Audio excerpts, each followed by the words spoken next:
నమస్తే, నేను మీ సతీష్. ఏదైతే జూనియర్ ఎన్టీఆర్ ఫ్లెక్సీల తొలగింపు అనేటువంటి వివాదం మాత్రం ప్రస్తుతం రాజకీయంగా కూడా కొంత కలకలం రేపుతూ ఉంది. ఈ క్రమంలోనే వైఎస్ఆర్ కాంగ్రెస్ పార్టీ ఈ అంశం పైన చేస్తున్నటువంటి ప్రచారం కావచ్చు, లేదంటే జగన్మోహన్ రెడ్డి సొంత మీడియాలో జరుగుతున్నటువంటి ప్రచారాలు కూడా ఏ విధంగా అర్థం చేసుకోవాలి, ఆ పార్టీ నాయకులు మాట్లాడుతున్నటువంటి అంశాలు అనేటువంటి అంశం మనం చర్చించే ముందు ముఖ్యంగా ఆ పార్టీకి చెందినటువంటి ఒక నాయకురాలో లేకపోతే ఇంకేదైనా చెప్పుకోవచ్చు, కానీ లక్ష్మీ పార్వతి ఆవిడ చేసినటువంటి కొన్ని వ్యాఖ్యలు మాత్రం ప్రస్తుతం వివాదాస్పదంగా మారుతూ ఉన్నాయి. ముఖ్యంగా బాలకృష్ణ గారిని ఉద్దేశించి ఆవిడ చేసినటువంటి వ్యాఖ్యలు గతంలో ఇప్పుడువి కూడా సోషల్ మీడియాలో కూడా చాలా వైరల్గా మారుతున్నటువంటి పరిస్థితి. మరి ముందుగా అసలు లక్ష్మీ పార్వతి గతంలో ఇదే బాలకృష్ణ గారిని గురించి ఏం మాట్లాడారు, ఏదైతే ఈ రోజున జగన్మోహన్ రెడ్డి గారి సాక్షి ఛానల్లో ఆవిడ మాట్లాడుతూ చేసినటువంటి కొన్ని కామెంట్స్, అదే సాక్షిలో గతంలో చేసినటువంటి వ్యాఖ్యలు కూడా ఒక్కసారి చూద్దాం. నిజం చెప్పాలంటే పాపం ఆ రాజకీయంలో లేకపోతే ఆ కుటుంబ ద్వేషంలో నలిగిపోయిందే బాలకృష్ణ ఎక్కువగా. ఎందుకంటే ఆ అబ్బాయికి రెండూ తెలియవు. ఓ ప్లెయిన్ హార్ట్ అతను. ఏదో కోపం వచ్చినా ఆ క్షణమే, సంతోషం వచ్చినా ఆ క్షణమే అన్నట్టుంటాడు. అట్లా మొన్న పాప మరి ఎట్లా వచ్చాడు, వచ్చి గంట సేపు ఎంత ప్రేమగా నేను పెట్టిన పాయసం తిని చాలా బాగా మాట్లాడి ఇది చూసాం కదా. ఇది గతంలో బాలకృష్ణ గారిని గురించి లక్ష్మీ పార్వతి గారు చేసేటువంటి వ్యాఖ్యలు. ఇప్పుడు ఈ రోజున అదే బాలకృష్ణ గారిని గురించి ఇదే లక్ష్మీ పార్వతి మాట్లాడినటువంటి మాటలు కూడా ఒక్కసారి విందాం. ఇట్లా చూసేది ఏముంది, వాళ్ళ అహంకారమా లేకపోతే వాళ్ళ సంకుచితత్వం పరాకాష్ఠకి వెళ్ళిపోయింది అనుకోవాలి. ఇప్పుడు అలాగే నన్ను ఈ కుటుంబం నుంచి వెళ్ళేశారు, ఆ అబ్బాయిని వెళ్ళేశారు, మొదట్లో వెళ్ళేశారు, మళ్ళీ వెళ్ళేస్తున్నారు. ఆ అబ్బాయిని చూసి అబ్బాయి కష్టపడి పైకి వచ్చాడు. పైకి వచ్చి మంచి హీరోగా మళ్ళీ తాతగారి తర్వాత జూనియర్ ఎన్టీఆర్ అనేంత పేరు సంపాదించుకుంటే, ఆ రోజుల్లో కూడా చాలా మంది తెలియని విషయం ఏంటంటే, ఈ అబ్బాయికి ఎప్పుడైతే మంచి పేరు రావటం మొదలు పెట్టిందో, ఎన్టీఆర్ వారసుడు ఇతనే అనేది సినిమాల్లో ప్రజలందరూ అనుకోవటం మొదలు పెట్టారు, ఆయన రూపానికి కూడా దగ్గరగా ఉన్నాడని చెప్పుకోవటం మొదలు పెట్టారు. అప్పుడే ఇతనిలో ఒక జూనియర్ ఎన్టీఆర్ పట్ల చాలా ద్వేషం పెరిగింది. ఈ రోజు పెరగటం కాదు, ఆ రోజే పెరిగింది. మీకందరికీ తెలియని రహస్యం ఏంటంటే, వాళ్ళని కాల్చాడు కదా బెల్లంకొండ సురేష్ ని కాల్పుల కారణం కూడా ఇతని సినిమా తీసేయించి జూనియర్ ఎన్టీఆర్ సినిమా ఆదిలో ఏదో వచ్చినప్పుడు ఆ సినిమా వేశారని సినిమా హాల్స్ లో ఆ కోపంతో వాళ్ళు కాల్చి పడేశాడు. అంటే నా మీదను జూనియర్ ఎన్టీఆర్ మీద ప్రేమ మనస్సు అందరినీ ఆదరించాడు. సినిమా రంగంలో కూడా ఎంతో మందిని ప్రోత్సహించి పైకి తీసుకొచ్చిన ఆయన రాజకీయ రంగంలో కూడా అంతే అందరినీ ఆదరించే విశాలమైన మనస్సు ఉన్నటువంటి ఎన్టీఆర్ గారికి ఈ కూతుళ్ళు ఈ కొడుకులు ఇంత దుర్మార్గులు ఎలా పుట్టారో అర్థం కాదు. ఇదే విన్నాం కదా. ఈ రకమైనటువంటి వ్యాఖ్యలు చేయడం అనేటువంటిది కూడా ఈ రోజున చాలా వివాదాస్పదంగా మారుతూ ఉంది. ముఖ్యంగా ఏదైతే మరి బాలకృష్ణ గారిని గురించి ఆయన ప్లెయిన్ హార్టెడ్ అని చెప్పినటువంటి లక్ష్మీ పార్వతి ఈ రోజున ఆవిడ దృష్టిలో ఆయన ఒక నీచుడైపోయాడు. అలాగే నందమూరి కుటుంబ సభ్యులపైన ఆవిడ చేసినటువంటి వ్యాఖ్యలపైన కూడా తీవ్రమైనటువంటి ఆగ్రహావేశాలు ముఖ్యంగా ఆ కుటుంబ అభిమానులు కానీ తెలుగుదేశం పార్టీ శ్రేణుల్లో కూడా వ్యక్తమవుతూ ఉన్నాయి. మరి లక్ష్మీ పార్వతి కానీ వైఎస్ఆర్ కాంగ్రెస్ పార్టీ నాయకులు కానీ చేస్తున్నటువంటి ఈ వ్యాఖ్యల్ని ఏ విధంగా చూడొచ్చు, ఈ రోజున ఈ ఫ్లెక్సీల వివాదాన్ని వాళ్ళు చేస్తున్నటువంటి ప్రచారం వెనకాతలో ఉన్నటువంటి కుట్ర ఏమిటి అనేటువంటి అంశాలు మనతో చర్చించేందుకు సీనియర్ జర్నలిస్ట్ సత్యమూర్తి గారు ఉన్నారు. సార్ నమస్తే. నమస్కారం అండి. సార్, ముఖ్యంగా ఇప్పుడు మనం చూసాం లక్ష్మీ పార్వతి గారు గతంలో అదే సాక్షిలో జగన్మోహన్ రెడ్డి గారి సొంత ఛానల్లో కూర్చొని మాట్లాడినటువంటి మాటలు, ఈ రోజున అదే ఎన్టీఆర్ గారి ఫ్యామిలీ నందమూరి తారక రామారావు గారి కుటుంబ సభ్యుల్ని బాలకృష్ణ గారిని గురించి మాట్లాడిన వ్యాఖ్యలు అవి చూసాం. అలాగే ఈ రోజున ఇంకొక చర్చ కూడా వైసీపీ నాయకులు తెరపైకి తెస్తున్నారు. బాలకృష్ణ గారు అల్లుడి కోసం అంటే లోకేష్ గారి కోసం నీచానికి దిగజారుతున్నారు, జూనియర్ ఎన్టీఆర్ని తొక్కేసే ప్రయత్నాలు చేస్తున్నారు. ఇలాంటి ఒక తప్పుడు ప్రచారాలన్నీ చేస్తున్నటువంటి పరిణామాలు చూస్తున్నాం. అసలు ఏ విధంగా చూడాలి ఈ రకమైనటువంటి ప్రచారాన్ని? అసలు మనం లక్ష్మీపార్వతి గురించి మాట్లాడుకోవటమే ఒక రకంగా మనల్ని మనం తక్కువ చేసుకోవటం. ఎందుకు ఈ మాట ఎందుకు అనాల్సి వస్తుందంటే, లక్ష్మీపార్వతి గురించి, ఆమె వ్యక్తిత్వం గురించి మీ అందరికన్నా నాకు బాగా తెలుసు. ఎందుకంటే ఆమె మా ఊరు కాలేజీలో ఆమె పనిచేసింది. ఆమె గురించి, ఆమె వ్యక్తిత్వం గురించి, వాటి గురించి అన్ని విషయాలు నాకు చాలా స్పష్టంగా తెలుసు. అవన్నీ పూర్తి వివరాలు చెప్పటం నా ఉద్దేశం కాదు, నాకు చెప్పాల్సిన అవసరం కూడా లేదు. ఆమె గురించి మాట్లాడేంత స్థాయికి నేను దిగజారను. లక్ష్మీపార్వతి ఇప్పుడు ప్రస్తుతం ఎక్కడుంది సతీష్ గారు? వైఎస్ఆర్ కాంగ్రెస్ పార్టీలో. మరి వైఎస్ఆర్ కాంగ్రెస్ పార్టీలో ఉన్నప్పుడు ఈ విధంగా మాట్లాడక ఏం చేస్తుంది? Point number 1. పాయింట్ నెంబర్ 2, ఆమెకి ఏదో ఒక పదవి ఇచ్చాడు జగన్మోహన్ రెడ్డి. మరి ఆ పదవిని నిలబెట్టుకోవాల్సిన అవసరం ఆమెకుంది. మరి ఇట్లా మాట్లాడక ఎట్లా మాట్లాడుతుంది? ఇవే కాకుండా మీకు ఇంకొక చిన్న విషయాన్ని మళ్ళీ గుర్తు చేస్తాను. డాక్టర్ ఎన్టీఆర్ హెల్త్ యూనివర్సిటీ పేరు మార్చినప్పుడు ఈమె ప్రెస్ కాన్ఫరెన్స్ని మొత్తం సాక్షి మీడియా మొత్తం టెలికాస్ట్ చేసింది. నువ్వు పేరు మార్చిన జగన్మోహన్ రెడ్డిని ఆక్షేపిస్తావా, వేరే వాళ్ళని ఆక్షేపిస్తావా? Direct question. అంటే పేరు మార్చిన వాడిని ఆక్షేపించకుండా దాంతో సంబంధం లేని వాళ్ళని ఆక్షేపిస్తూ ఆ రోజున 1 గంట 2 గంటలో మాట్లాడితే అది మొత్తం వాళ్ళ మీడియా మొత్తం ప్రసారం చేసింది. అంటే ఇవన్నీ ఎందుకు మనం గుర్తు చేసుకోవాలి అంటే ఆమె క్యారెక్టర్ గురించి మనం మాట్లాడుకోవాలి, వ్యక్తిత్వం గురించి. ఆమె ఏ విధంగా చేస్తుంది, ఏ విధంగా సమయానికి అవసరానికి అనుకూలంగా ఆమె ఏ విధంగా మాట్లాడుతుంది అనేది చాలామందికి తెలుసు. ఇప్పుడు మనం ప్రత్యేకంగా మాట్లాడుకోవాల్సిన అవసరం కూడా లేదు. ఒక ఆపర్చునిస్టిక్ పాలిటిక్స్ చేయటం, ఒక అవసరానికి తగ్గ రాజకీయాలు చేయటం, ఆ విధంగా మాట్లాడటం, అందులో ఈమె పిహెచ్డి చేసింది. అంటే ఏ ఎండకా గొడుగు పడ్డం లాంటి. అది చాలా చిన్న పదం. ఈమె అందులో పిహెచ్డి చేసింది. అసలు మొత్తం ఏ విధంగా చేయాలి. ఇప్పుడు ఒకటే క్వశ్చన్, జగన్మోహన్ రెడ్డిలో నీకు ఏం నచ్చింది? అసలు దారుణమైన కామెంట్లు చేసేది ఇదివరకు. ఇప్పుడు ఈ ఇంటర్వ్యూలో చేసిందో లేదో నాకు తెలియదు, కానీ అసలు జగన్మోహన్ రెడ్డిని చూస్తుంటే సాక్షాత్తు ఎన్టీ రామారావుని చూస్తున్నట్టు అనిపించింది అని చెప్పింది ఒక సందర్భంలో. అనిపించిందా? ఎన్టీ రామారావు ఇదే విధంగా దళితుల్ని, బలహీన వర్గాల్ని అణచివేశాడా? ఇదే విధంగా తెలుగుదేశం 60,000 మంది తెలుగుదేశం కార్యకర్తల మీద కేసులు పెట్టారా? ఏ రోజునన్నా, ఏ కాలంలో అయినా? దారుణంగా ఎస్సీ ఎస్టీ కేసులు, అటెంప్ట్ మర్డర్ కేసులు, ఇటువంటివి పెట్టారా? ఇంత అణిచివేత ఎక్కడన్నా చూసారా? చరిత్రలో ఎక్కడన్నా కనిపించిందా? అంటే మరి జగన్మోహన్ రెడ్డికి ఎన్టీ రామారావుకి ఏ విధంగా పోలుస్తావు? అక్కడే ఈమె యొక్క అవకాశవాద రాజకీయాన్ని మనం అర్థం చేసుకోవచ్చు.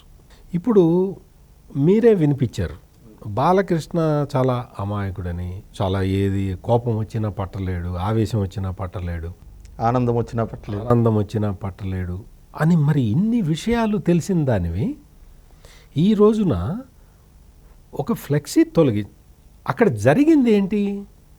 దారికి అడ్డంగా ఆ ఫ్లెక్సీ ఉంటే దాన్ని పక్కకి జరపండి అని చెప్పాడు బాలకృష్ణ. అంతకుమించి అక్కడేం ఘోరం నేరం చేయలేదు. అక్కడ ఆయన తీసేయండి, ఆ ఫ్లెక్సీ తీసేయండి అన్నాడు. అసలు అక్కడ ఫ్లెక్సీ కట్టింది ఎవరు?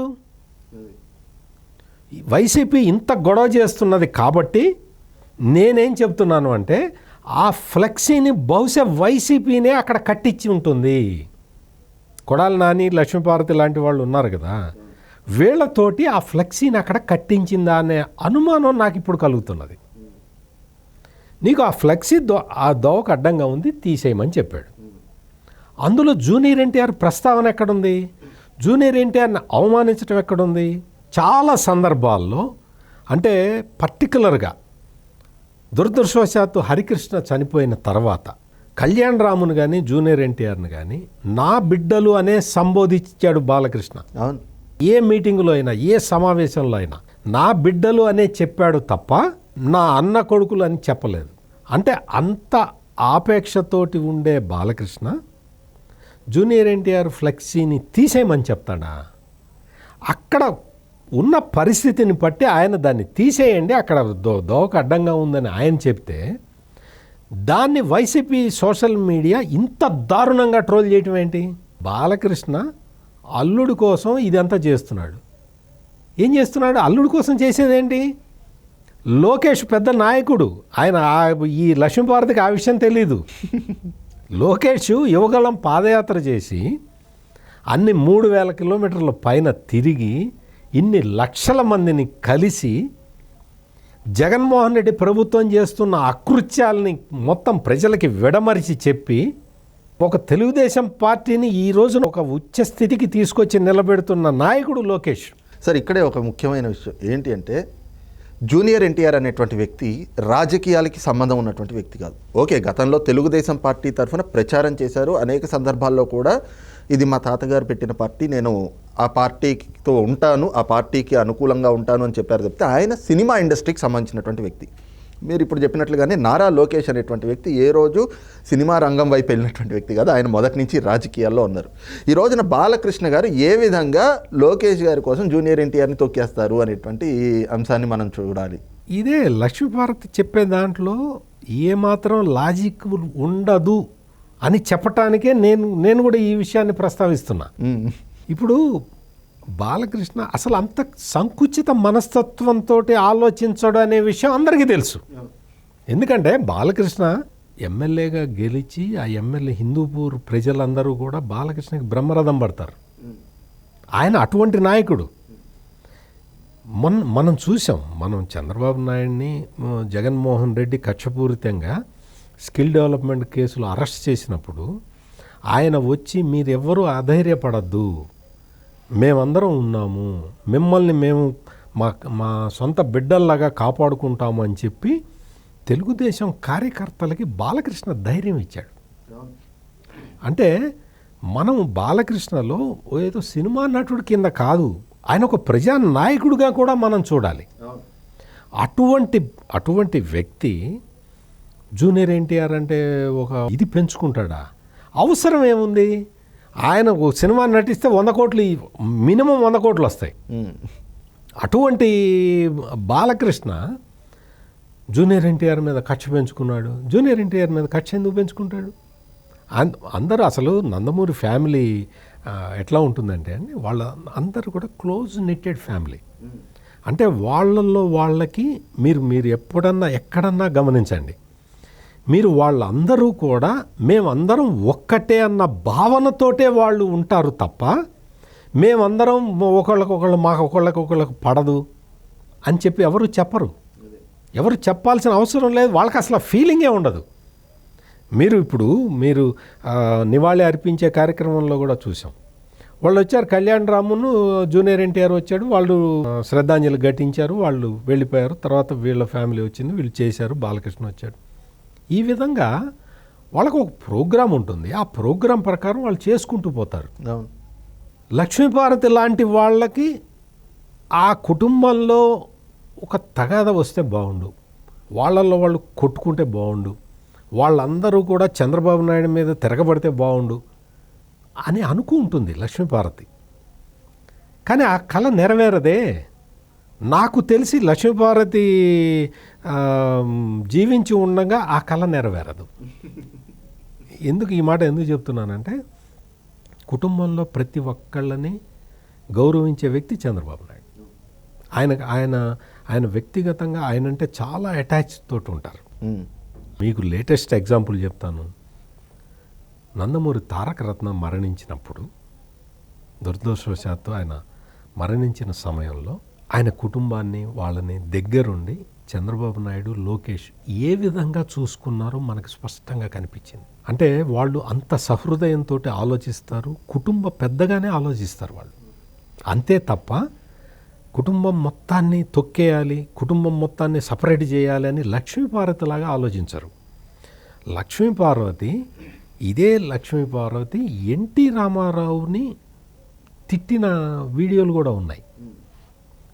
ఎన్టీ రామారావు ఒక దుర్మార్గుడు అన్న సెన్స్లో లక్ష్మీపార్వతి మాట్లాడినవి ఉన్నాయి. అంటే మరి దానికి ఏం చెప్తుంది? లక్ష్మీపార్వతి మీద లేని వివాదం ఏమన్నా ఉందా? ఒక్క వివాదం కాదు, ఎన్ని వివాదాలు ఉన్నాయి. సార్, ఇక్కడే చూస్తే ముఖ్యంగా ఏదైతే గతంలో బాలకృష్ణ గారు లక్ష్మీపార్వతి ఇంటికి వెళ్ళి బయటకు వచ్చేసినటువంటి సమయంలో ఆవిడ మీడియా ముందుకు వచ్చి నా బిడ్డ నన్ను కలవడానికి వచ్చాడు, దాంట్లో ప్రత్యేకత ఏముంది అంటూ మాట్లాడింది. ఆ తర్వాత ఇందాక వీడియోలో కూడా మీరు విన్నారు, ఆయన చాలా ప్లెయిన్ హార్టెడ్ మనిషి అని చెప్పి.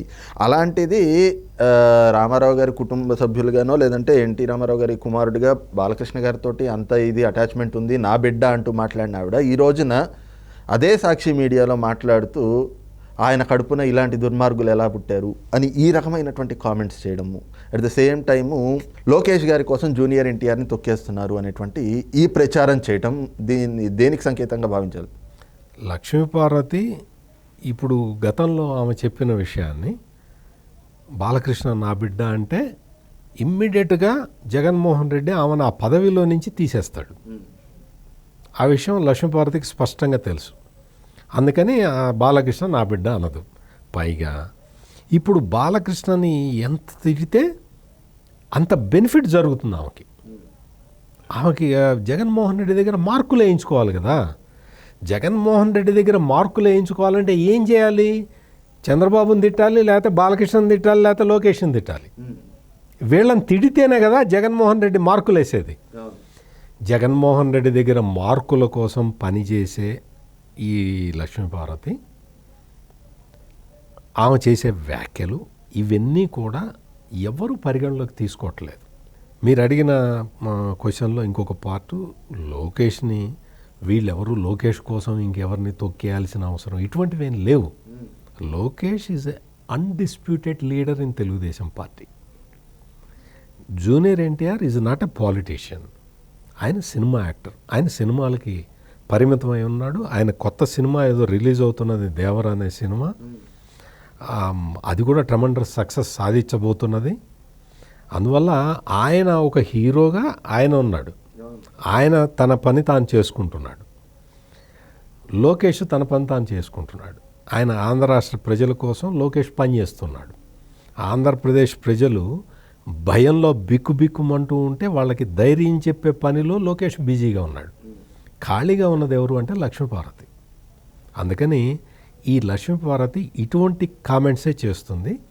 ఈ కామెంట్స్ చేసి జగన్మోహన్ రెడ్డి దగ్గర ఎక్కువ మార్కులు కొట్టేసి ఈసారి ఏదన్నా ఇంకా కొంచెం పెద్ద పదవి ఏమైనా ఇస్తాడా అని ఒక అభ్యర్థించే పరిస్థితుల్లో లక్ష్మీపార్వతి ఉన్నది. కాబట్టి ఆమె గురించి మనం కేవలం ఆమెనే కాదు, అంటే ఆ పార్టీ కూడా, ఆ పార్టీ నాయకులు కూడా ఈరోజు పొద్దున్నుంచి చూస్తే దీన్నే ఊదరగొట్టడం, జగన్మోహన్ రెడ్డి సోషల్ మీడియా కానీ లేదు వాళ్ళ ఛానల్స్ కానీ ఇవే ఊదరగొట్టడం, వీటిని ఎలా అర్థం చేసుకోవాలి? వాళ్ళకి వైసీపీ సోషల్ మీడియాకే ఇటువంటి వాళ్ళే ఉంటారు. ఇటువంటి లక్ష్మీపార్వతి, కొడాలి నాని, సినిమా డైరెక్టర్ ఒక అతను ఉంటాడు కదా, రామ్ గోపాల్ వర్మ, వీళ్ళే మెటీరియల్ వాళ్ళకి. వీళ్ళను ఉపయోగించే వాళ్ళు ప్రచారం చేసుకుంటూ బతుకుతారు.